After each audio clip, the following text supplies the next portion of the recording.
everyone, welcome to another Chit Chat with Mandi and Caryl. I'm Mandi, the board gaming pinup girl. And I'm Caryl, also known as Caryl Has No Tan. So today we are taking a look at the game Fog of Love. Oh. all the hearts. Look, I even wore some red. It's so cute. As I wear a Zit Remedy t-shirt. I don't know. Let's go.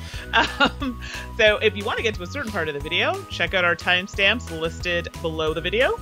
And let's get to gameplay for Fog of Love.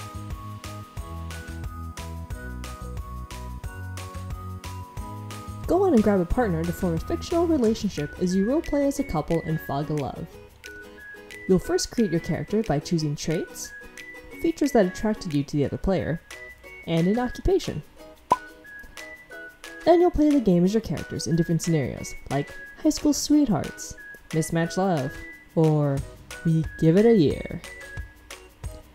You read an overview of the scenario to set the scene, then draw different cards for different events to occur in your relationship, ranging from the dramatic, sweet, and serious. When you play your cards, you'll read the event out loud. Then depending on the card, you might want to try to get matching or complementary answers.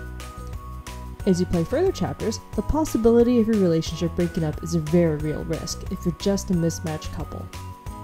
Every answer you make should be in line with your character's traits, since you'll score for reaching your trait goals.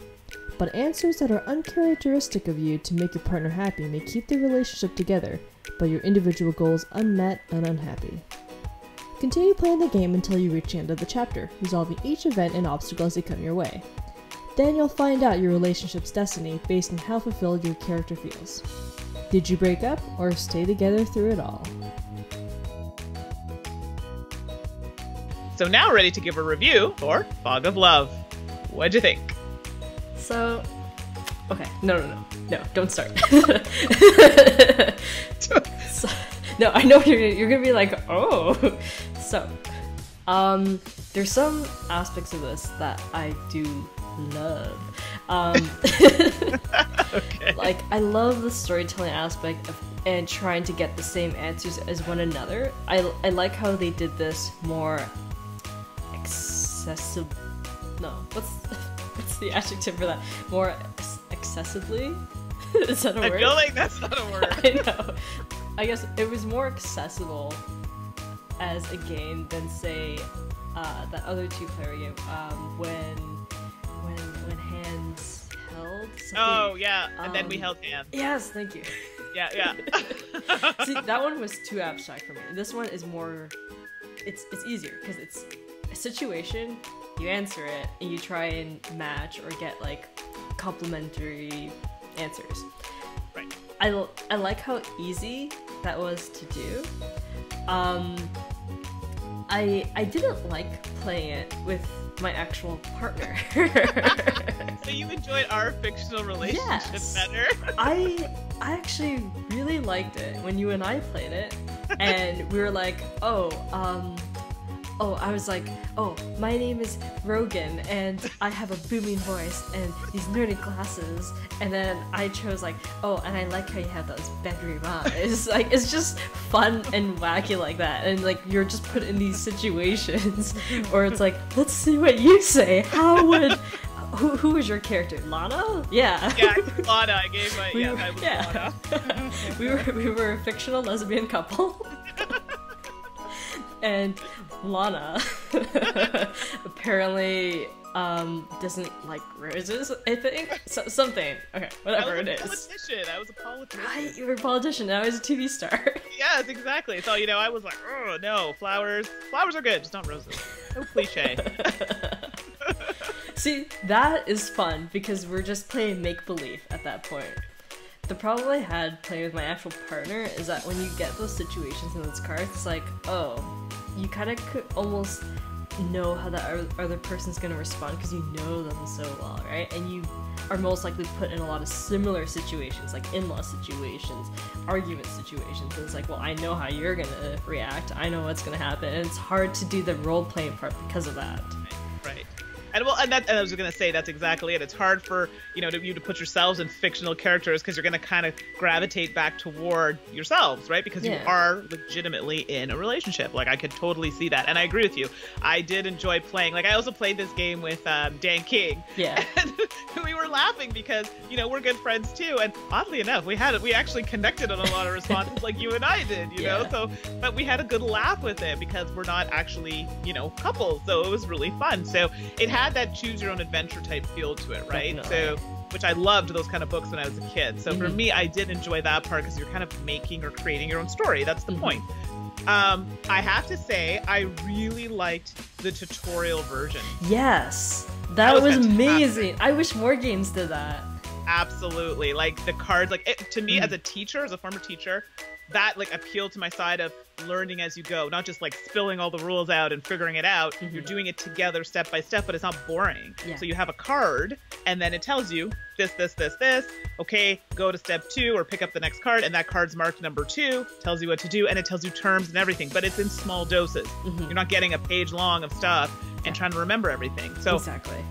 I thought it was fantastically done. Yeah, I loved it. I really, really love that part of it. I think that was the most innovative part of the game. It wasn't answers, questions.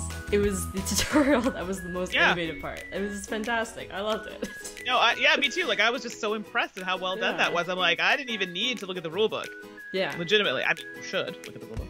But we could follow the cards, follow along, and it made sense. So I thought that was very, very well done. So kudos to them on that. You're absolutely right. I wish more games did that. Made things really easy.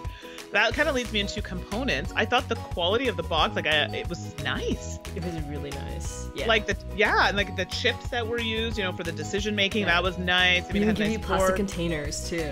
Yeah, it's organized. I think the insert can be reworked a little bit better. Yeah, I hated the insert because I didn't know how to arrange the cards. They give you these dividers and everything, and you put the cards in and everything. But when you stand the cards up, it's actually too tall for it to go back inside the slip box.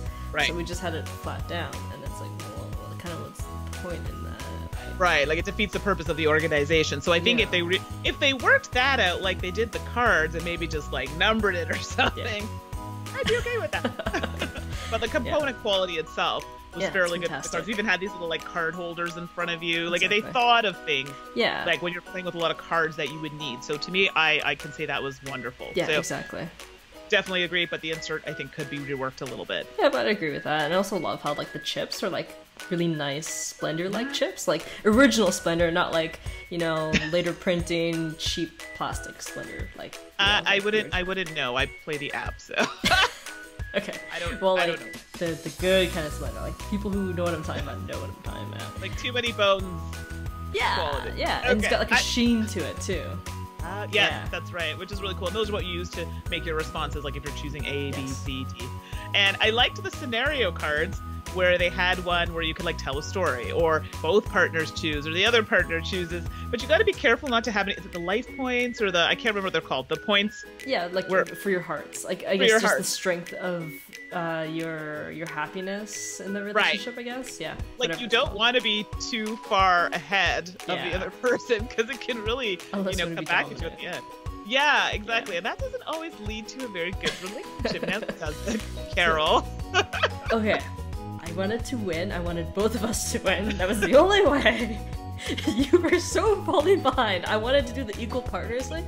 That wasn't happening. So I had to try and zoom ahead and be yeah, I'm going to be dominant. Yeah, see? This is what I have to put up with. And it's no wonder our relationship, did not work out. I was happy. Yeah, I was not apparently, but I was staying in the relationship.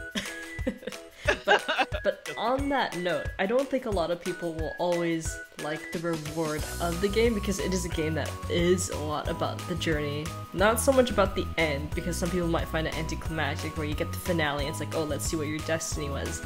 Right. Did you break up? Did you stay together? What kind of relationship was it? Was it equal? Was it dominant? Was it what is it, unfaltering affection? I don't know, whatever. It might seem anticlimactic because it's not a traditional game, but it's a game that's more of an experience. Right. You know, whereas something like Time Stories, it's a story from beginning to end, and then you get the reward of knowing, like, you know, the narrative ending. But for this, it's kind of like, what was the quality of our relationship? It's basically, what's the quality of our playing experience? Yes, exactly. Yeah. But that's where I feel you have to immerse yourself in the experience. If you're not really putting yourself into that role, you're not really going to get much out of it. Exactly. You know what I mean? And I kind of come back to when I was talking about those choose your ending stories. Yeah. You're reading the story, you're into the story, so now you're invested into what is going to happen at the end. And if you can't get into that role, I think you're going to have some difficulty with this game and your enjoyment of the game. Exactly. Yeah. Yeah. So overall, I liked it. I liked it, like you said, to play with a stranger or not, or someone that's a friend. Yeah, maybe not someone just stranger, but yes, a friend. An acquaintance or friend. Yes. That's better. Maybe I should say that. Although I do think it would be really hilarious to play this game with a stranger. It's gonna be awkward. I don't know. Oh, Because I feel like some answers is gonna be like, really? Oh, you're a monster. You know, I feel like I'm gonna get some like reactions like that. Legitimately, I think that would be fantastic. If anyone else thinks it's a good idea, definitely put a comment to that. I think it'd be great. So I liked the game, but like I said, it definitely needs to be something that you're immersing yourself in to enjoy it. But if you like that whole choose your adventure type feel to it and that kind of slight like role playing idea, then I think you will like this game. Yeah, like I think it is an immersive game, but the biggest downside is that person you probably want to play it with the most, which is probably going to be your spouse or partner. It may not be as fulfilling as if you played with like a good friend and you're just in it for like the giggles and laughs. Like exactly. Yeah, I agree 100%. So there you have it. That's our review for Fog of Love, and we'll see you next time. Bye. Bye.